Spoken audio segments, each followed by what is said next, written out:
Então, vamos falar um pouquinho sobre entendendo os impostos de uma nota fiscal.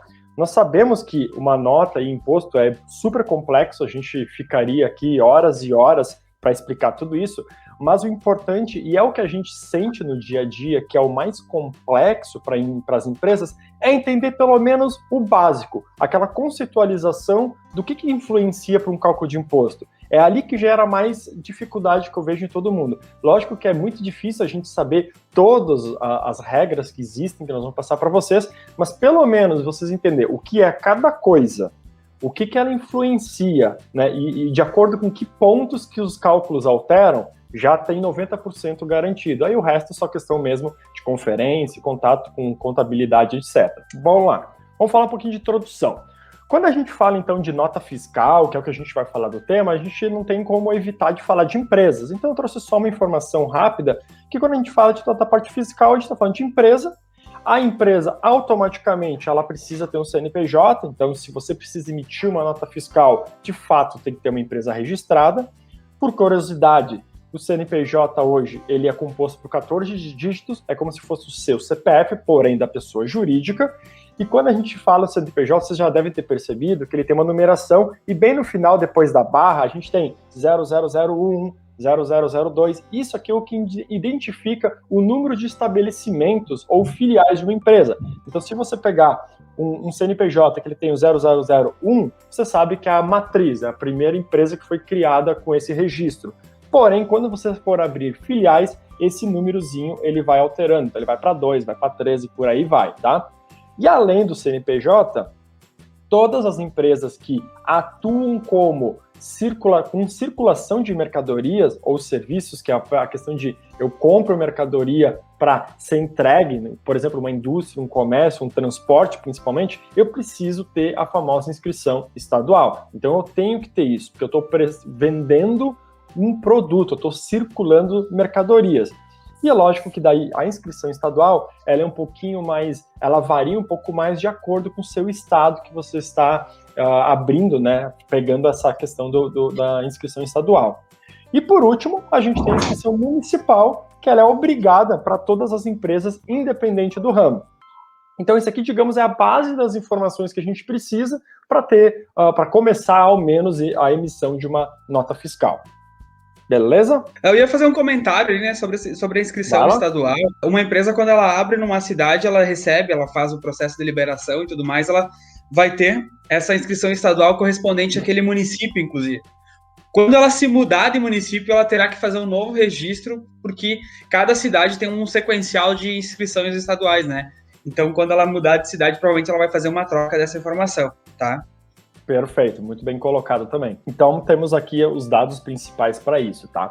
Trouxe aqui já de cara um modelo de uma DANF, que é a famosa nota fiscal eletrônica, só para vocês terem basicamente uma ideia. Toda nota fiscal que vocês emitem para uma venda de vocês podem perceber que cada vez que eu incluo um produto na nota fiscal, que fica nessa área que eu estou mostrando aqui com o apontador, olha o que a gente tem de informações. Além do código do produto e descrição, nós temos NCM, nós temos CST, nós temos CFOP e depois sim os valores, né? Quantidade, valor, base de ICMS, valor de IPI, entre outros. Então olha quantas informações nós já temos aqui que gera muitas dúvidas. Cada detalhezinho desses aqui, ele altera ou modifica a parte tributária da empresa.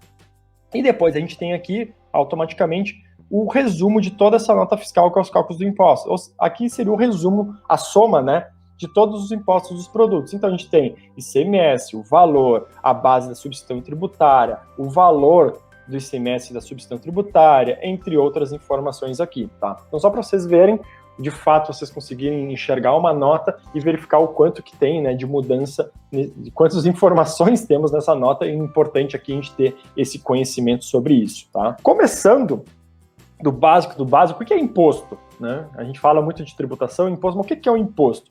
O imposto, ele nada mais é do que uma quantia em dinheiro que a gente paga para o Estado brasileiro, tá? E para o Estado brasileiro com E maiúsculo, que seria a nossa federação, né? E aos estados e também municípios. Então, todo imposto que a gente paga, ele é destinado, né, para o Estado maior, os seus estados e os municípios. Ele é um tributo que ele serve para custear exatamente todos os investimentos e despesas que o Estado tem.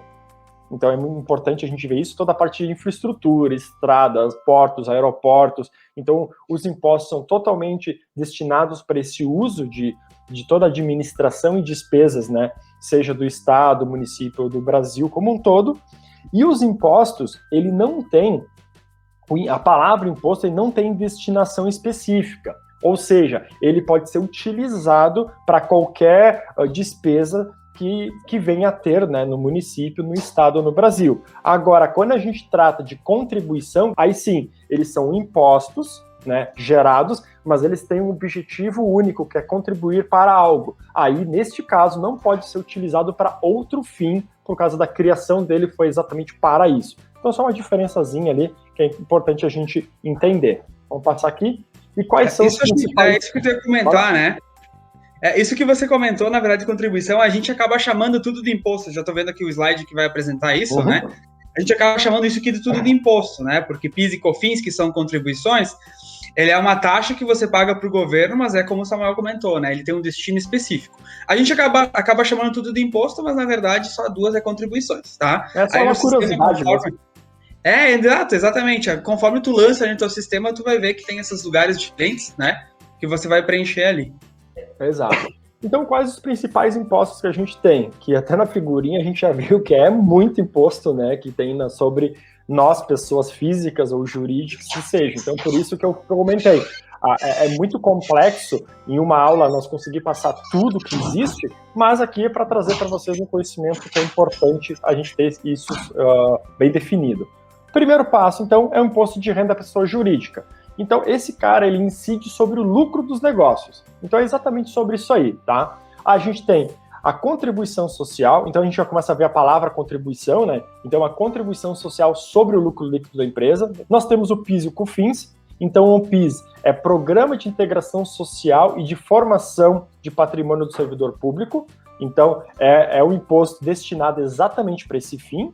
COFINS, é a contribuição para o financiamento da Seguridade Social, então também ele é um valor arrecadado para a contribuição exatamente para esse financiamento da Seguridade Social, então ele não pode ser destinado para outra coisa, que a gente viu no exemplo anterior.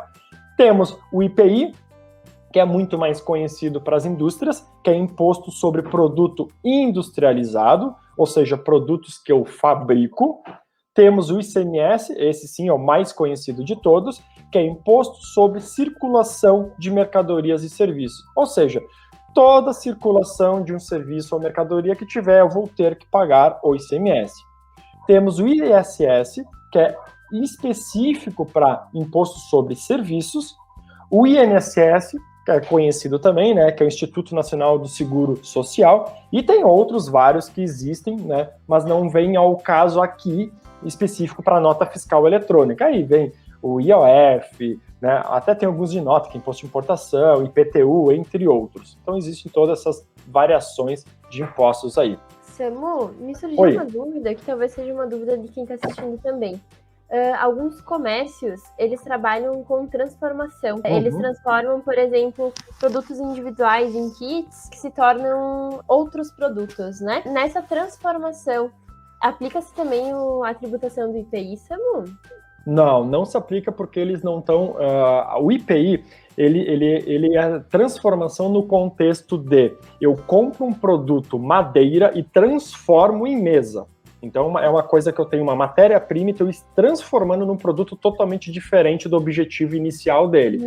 Agora, quando a gente... De produção mesmo, então, de produção. Agora, quando a gente trata de comércio que faz um kit, o kit nada mais é do que é o mesmo produto. Eu só estou montando, unindo com outros produtos para montar um kit. Então, se eu pegar aqui um celular e um mouse, que eu estou pegando aqui na minha câmera, eu vendo esse produto separado, mas eu posso fazer um kit que eu faço a venda dos dois juntos, né? E aí não incide IPI nesse contexto. Eu queria fazer um adendo ali no que a Mayara comentou. Realmente é isso, né? A gente já ouviu comércios ali que fazem a montagem de kits, né?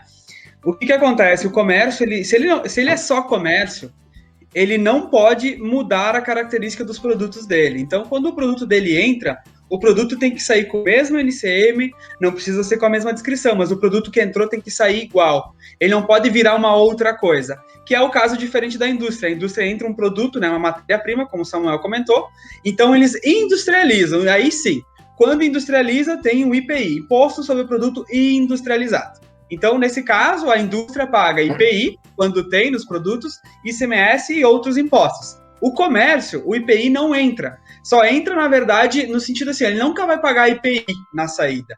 Entra como custo, porque ele compra da indústria e lá tem destacado o IPI. Então, esse IPI que entra para o comércio vai somar no custo do produto para formar o custo completinho do produto, mas nunca, jamais vai ser tributado na hora da saída. Exatamente. Beleza, bem colocado aí também. E aí, os impostos, cada regime de tributação, que é aonde a sua empresa está enquadrada na parte tributária, ele tem uma carga tributária diferente. E automaticamente também tem cálculos de impostos diferentes. Então a gente tem que sempre saber que existem regimes tributários de empresas de acordo com o ramo de atividade, de acordo com o porte, que a gente vai dar uma leve explicação logo a logo. E os impostos, só para separar, ficar um pouco mais claro, como eu falei que existem as esferas federal, estadual e municipal, que a gente viu todos os impostos, existem impostos que é totalmente federais, que é o caso do PIS, COFINS, Imposto de Renda, Contribuição Social e IPI, isso é uma esfera federal. Existe o imposto estadual, que é o ICMS, e o municipal, que é o ISS, que é sobre serviço. Então, quando você está pagando ICMS, esse dinheiro é para o estado. Quando você está pagando ISS, é para o município, e assim por diante. Então, ele tem esse âmbito só para vocês entenderem. Se um comércio comprar um produto e apenas colocar uma embalagem ou uma etiqueta, né, da sua marca, ele deveria pagar IPI, tá? Mas é importante dizer o seguinte, né? Porque o que acontece? Quando o comércio pegou o produto e embalou, ele mudou a característica do produto dele, tá? Mas para ele pagar IPI, para ele passar-se por indústria, ele tem que ter lá no KNAI dele, né, na questão fiscal e legal dele, que ele é comércio e indústria. Aí sim, ele além de pagar o IPI, né, ele vai poder mudar a característica do produto, senão ele não poderia. E aí ocorre também uma transformação na saída, né, Marcelo? Que sendo Perfeito. Só comércio, na venda do kit, por exemplo, apresentado antes no exemplo do Samuel, seria vendido kit de uma maneira comercial, digamos assim, apresentado ao cliente como kit, mas a nota sairiam os dois produtos. Aí nesse exemplo que o Marcelo deu, seria vendido o kit como sendo um produto e não mais separadamente, né, Marcelo? Isso que a Mara comentou é bem real, né? Eu estava falando hoje de manhã também com uma cliente e a gente comentou sobre importação, né? O pessoal compra o produto da China, né? Se eles fizerem uma embalagem aqui dentro do Brasil e venderem, eles são indústria, porque eles pegaram e mudaram o produto e estão vendendo uma outra coisa, só com a embalagem. É o processo de industrialização. Se eles comprarem e não fizerem absolutamente nada, eles podem estar como comercializando daí, tá? É isso Perfeito, aí. É isso aí. É que nesse exemplo está colocando uma etiqueta com sua marca, né? Então ele está totalmente alterando a formatação, que nem você comentou, Marcelo. E uma coisa muito importante, eu sempre que eu for fazer alguma ação diferente na minha empresa, tem que entrar em contato com o escritório de contabilidade e verificar se existe essa possibilidade. Porque se no momento que eu vou abrir a minha empresa, eu digo que eu vou vender celular, lá na abertura da minha empresa foi colocado os KNAIs, as atividades que eu posso fazer, que é venda e compra de celulares. Eu não posso simplesmente, a partir de agora, eu vou começar a vender xícara. Eu não posso. Eu tenho que fazer uma alteração, muitas vezes, do CNPJ, para eu ter essa possibilidade de vender outros tipos de produtos. Muito bom. E como essa ideia da industrialização, se eu vou industrializar, mudar uma característica, é outra coisa, eu tenho que ir atrás também de visualizar. Perfeito. Isso é bem colocado, Samuel, porque o que acontece, né? Muitos clientes às vezes têm essa dúvida, né? Da onde eu tiro o meu NCM? Gente, ninguém pode inventar NCM, tá? Se eu sou um comércio, eu tenho que pegar exatamente o NCM da nota que eu comprei e vender igualzinho. Não posso ficar pesquisando na internet, pegando aleatórios. É claro que no momento de pesquisa para conferência você pode fazer, mas tentar pegar um da internet imaginando que é aquele, não pode, porque às vezes o produto que você está comprando ele tem uma coisa muito específica e pode ter uma pequena alteração no NCM. Então é muito importante fazer sempre igual o que se compra. E no caso da indústria, da mesma forma, não é na pesquisa na internet que ele vai se virar. ele tem que conversar com a contabilidade, explicar o tipo de produto que ele tem, para que serve aquele produto, e junto num consenso, né, descobrir, levantar esses NCMs que ele vai começar a trabalhar e vai criar os produtos com os NCMs passados pela contabilidade.